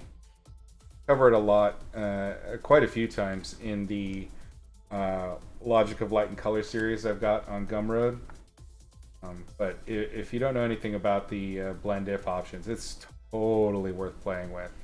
It is extremely powerful tool. All right, so we have our selections figured out there, so that we're mostly just affecting the greens. Now what I can do is select all, delete it, go back to our local greens, and now what I want to do is make sure that I'm introducing this kind of fun texture brush that I like, but I want it to go over the new brush strokes I just made and the green background behind it, so that they are one. And what I'm doing here is it's like the, you know, in an animated show where you have the checkered pattern and you don't want to draw the checkered pattern over a character so that it's actually the shape, so you just use a flat checkered two-dimensional texture on the animated form, so it flattens it out. That's kind of what we're doing with this, except we're doing it with a painterly effect. Unfortunately, I couldn't mask, because of the color key that I've got, it's so tight, couldn't mask out all the green, so I'm going to have to be a little bit careful in some of this. I was mostly concerned with the foreground, but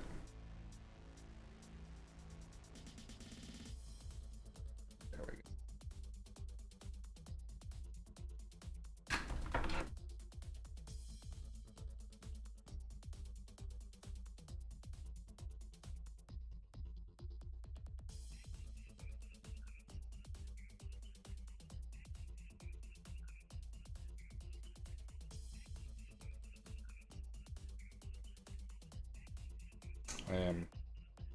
I just got asked if we're going to do D&D tonight.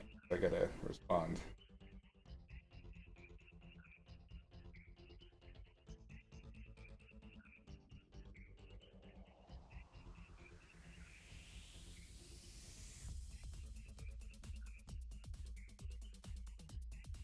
Okay. All right, so let's turn this off and see what I did here. It was a very subtle thing, but you see I wanted to eliminate this separation of these strokes and make them into that single flat texture, and I think that's good enough. It's working. Let's do another layer, and I'm certainly not rendering, but I do want to get touch. Obviously deleted that out of this set. I do a little bit of a vignette. Grab a very light color. I think let's warm this one up a touch. A little too light. Saturated. Oh no, it's a speckle brush. Damn it! Let's go back to this one. Has some pretty heavy texture to it, so I'm gonna have to blend it down, I think. It's a very subtle. It's not a very strong value shift for the vignette. This is what we would call glazing. um, traditional painting. And it's just to unify values, kind of soften the break apart. We can always come in and erase back out of it. You would do this, you know, with acrylics or oils by wiping out what you've just painted the glaze over. I want that stronger separation there. And all that did is unify the bottom so that it's not, the contrasts are not as strong. And so your focal point doesn't stay down there where there's all these strong, sharp differentiations between light and dark shapes. By lowering the differentiation, even though the edge is still sharp, it has a similar effect.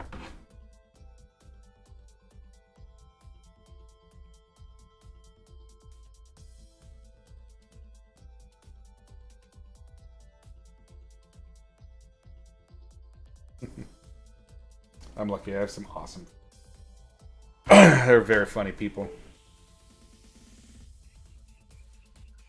All right. So the last thing was the trees, and I think we'll get started on that now. And then we can call this one wrapped. How are we doing on time? Flowers. So bad. Gonna new layer, clipping mask to it.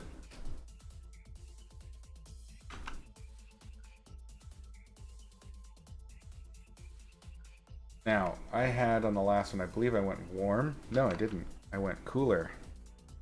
Clever Izzy. Just gonna color pick right off of it. See what I can get away with here.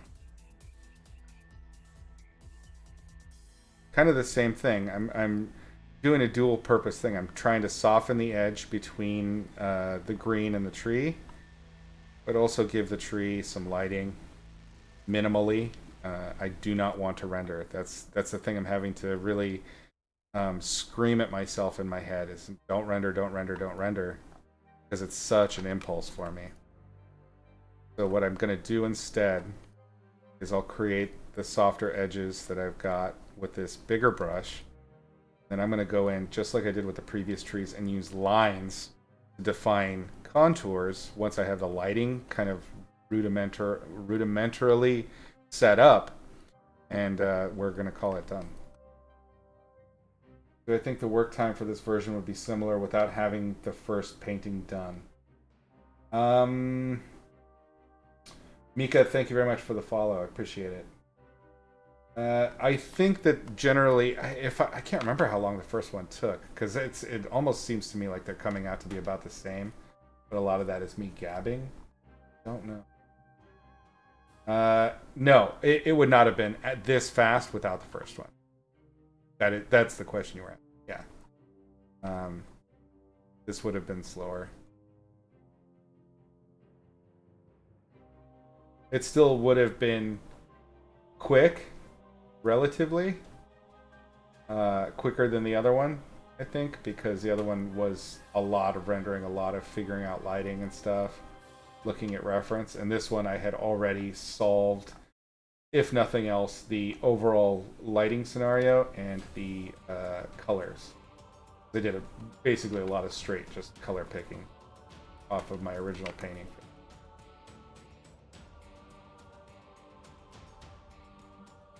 Let's do a warmer version, a bit darker.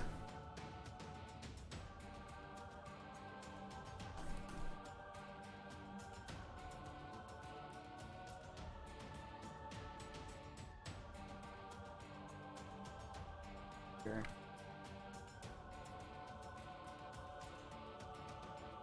All I want to do is just create this edge of separation and overlap.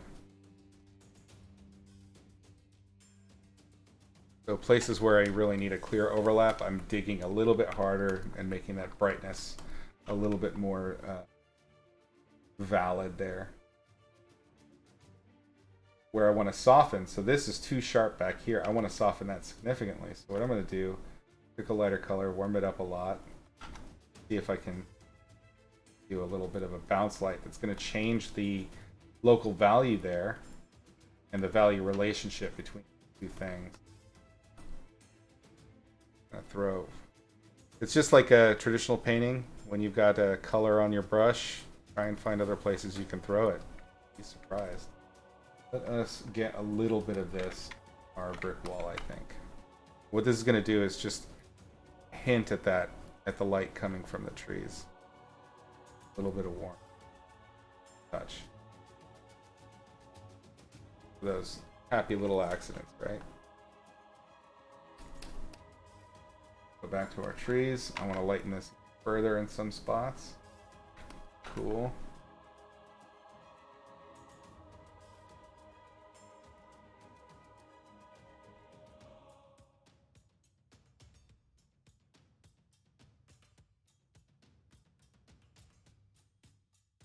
You know what you need to do? You need to dial down what you've learned in functional dynamic manner in order to fall back to methods give you what you learned. Yeah. Basically simplify. I can't recommend it enough. We learned all of these crazy techniques, and a lot of it really is about just getting down the fundamentals. The fundamentals will always be the core thing you're going to lean on. And I have to do this too. Part of the reason I was talking earlier about how I simplified my brushes, that was me doing exactly that, because I keep finding myself so caught up in the rendering of an illustration, especially for pay illustrations where they don't pay that much, magic cards, things like that, where it's like it's a fair, it's good enough. But only if you spend like a very minimal amount of time on the painting. Spending hundreds of hours on a painting that pays out, you know, $1,000 or whatever is not a good deal. We're definitely getting screwed there. So the way to speed up is to stop that self-imposed need to have it super finished.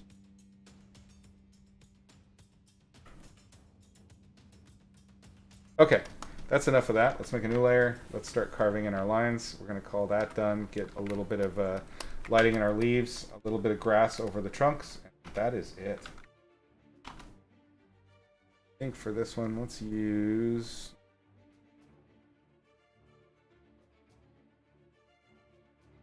Let's see what we can do with it. Because I want something that's got a little bit of brush texture to it that I can quickly do contour hatching with. And we're just kind of we're going for like a children's storybook almost approach to this, where it's just quick and textural. We're defining a lot of things with these strokes, like the direction of the branch and how it's moving in space. But I want that simplified effect.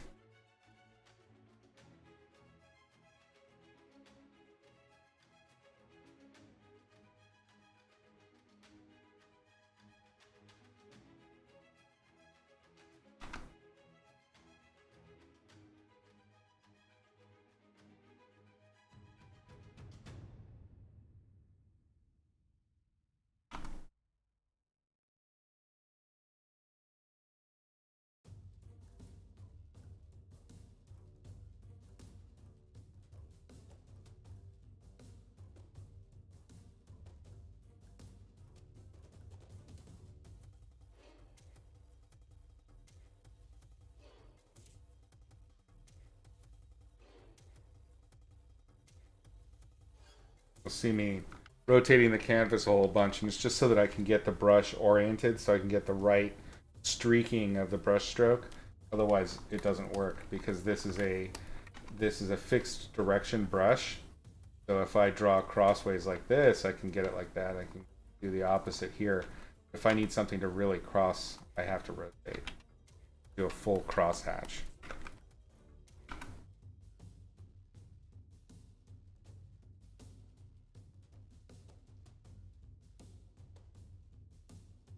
We can do both. You see me color picking the light and the dark.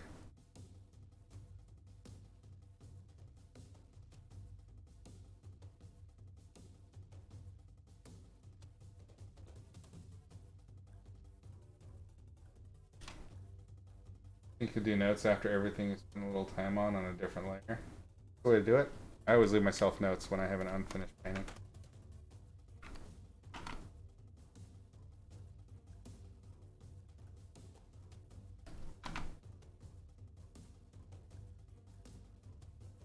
like this. The original flat that I did for the tree wasn't fully opaque, and so some of that green of the grass is showing through.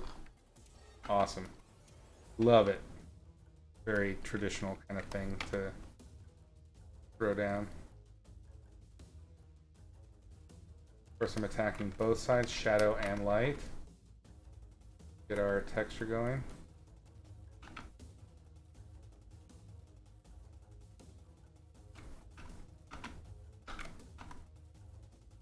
Here I'm running against the contour. That's just because I need a nice overlap of the light versus the dark root there. I think that's probably good enough. It's not our focal point. Our focal point will be point of action where the characters are moving. So we'll leave that. I think let's just make a new layer, put it on top of everything. I'm gonna go back to that sort of chalky weirdo brush I had. Just gonna do the same thing here. And the goal here is, again, just to ensure that the lower edges are not so sharp that they're drawing the eye. Let's grab that other guy. Wrong one. This guy. Because this is so close, we'll have to go much bigger with the brush.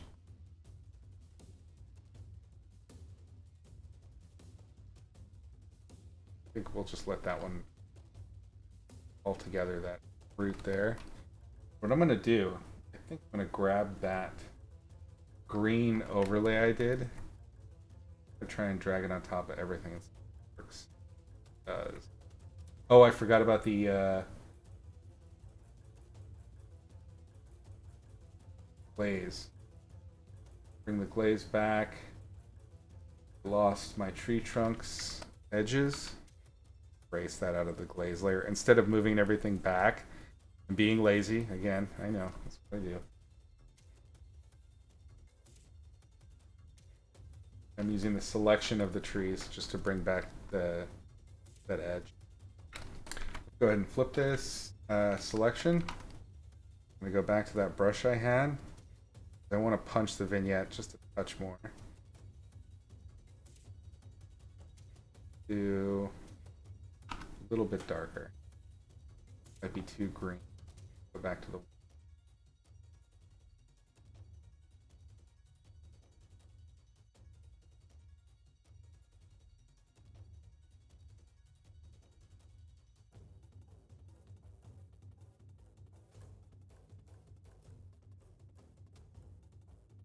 something happened.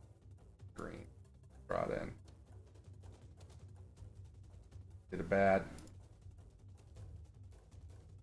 Put it back. Good enough. Dead. Mask this. Kind of paint the local green a bit more smoothly.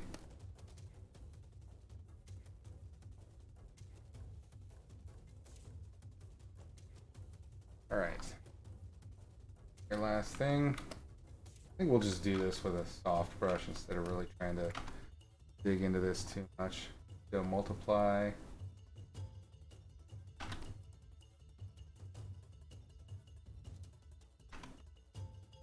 Why are we not? Oh, it went to darken up. Why it wasn't working. Erase that back out. Color pick something lighter. Form it a touch. Lighter. This is definitely going to bring these to the foreground. All right, I think that's done. This is the more animatorly style, animation-y. This one's a little bit more Ghibli realistic.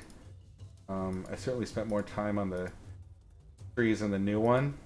I think they both have value. There's good stuff in both. They will suffice for kind of just showing.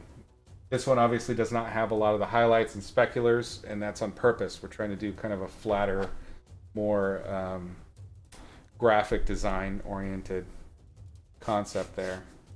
All right, I think that wraps things up. What do y'all think? Doing good? All right. Well, thank you all for hanging out. We'll wrap on this. We will get started on a new painting next week.